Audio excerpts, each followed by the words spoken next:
Former President Trump tore into Representative Liz Cheney on Tuesday as the number 3 House Republican emerges as a consistent thorn in his side, while meets, the House Republican Party meets for a retreat in Orlando, Florida. They put the House GOP.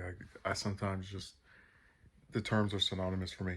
In a statement released by his leadership pack, Trump said Cheney is looking for a way out of running for re-election as Wyoming's sole House representative, and said she is looking to save face, even though there are no indications she is not planning to run for re-election next year. Liz Cheney is polling so low in Wyoming and has so little support, even from the Wyoming Republican Party, that she is looking for a way out of her congressional race, Trump said. She'll either be yet another lobbyist or maybe embarrass her family by running for president in order to save face.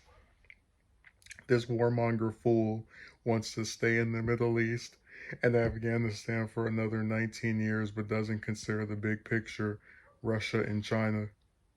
The statement comes as Republicans in Orlando feud over Trump's role in the GOP moving forward, with Cheney advocating for as minimal as possible a role for the former president. The future Trump president is going to be Ivanka, by the way. That stance has put Cheney at odds with much of the House Republicans, chiefly Minority Leader Kevin McCarthy, who has advocated for Trump to have a broad role in the party. The two have clashed over a slew of issues, most recently when Cheney sided with Speaker Nancy Pelosi in saying a proposed independent 9/11 style commission should be focused solely on investigating the January 6th insurrection. I don't really want to talk about McCarthy and Cheney's feud because it's not as interesting and on topic as the remarks that Trump made. I started to speak in a, I guess, sort of favorable way of her simply because I didn't like the idea that only after opposing him on this one thing is she now suddenly no longer one of the top members and needs to be removed from power as he advocated. But his statement here, a lot of it I do agree with, where he mentions that she is polling low, and there actually was a poll in Wyoming of her chances of getting reelected being slimmer after she came out and said something about the insurrection. So that is true. I don't know about looking for a way out of her congressional race. And when he says maybe embarrass her family by running for president or to save face, if she were to run for president in 2024, that would mean that she would have had to have, and again, she's in this scenario, she's an incumbent member of the House.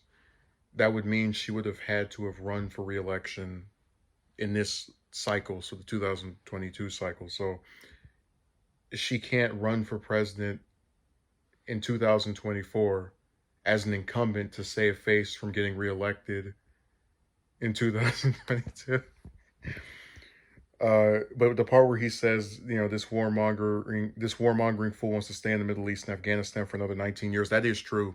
Her and Graham and Cotton, all these different people have this weird thing about staying in these conflicts seemingly forever.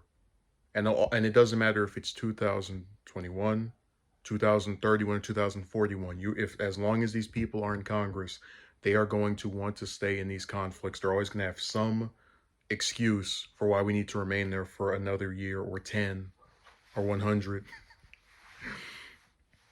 But when he says doesn't consider the big picture, Russia and China, I don't think that's true at all. I don't remember her doing anything friendly with either of those. So I mostly agree with his statement here, even if I think his reasons for doing it, which is him being butthurt over the fact that she called him out for his role in the insurrection, this is not based around him looking at someone in his party that has such crude, awful positions that he feels need to call it out. This is him feeling slighted by her when he was on his way out and trying to get back throughout the post-presidency that he has. And I just, if he was more honest about it, you can make good points even if your reasons for doing it are skewed. I just think it's funny that he couldn't make any of these statements prior to January 6th.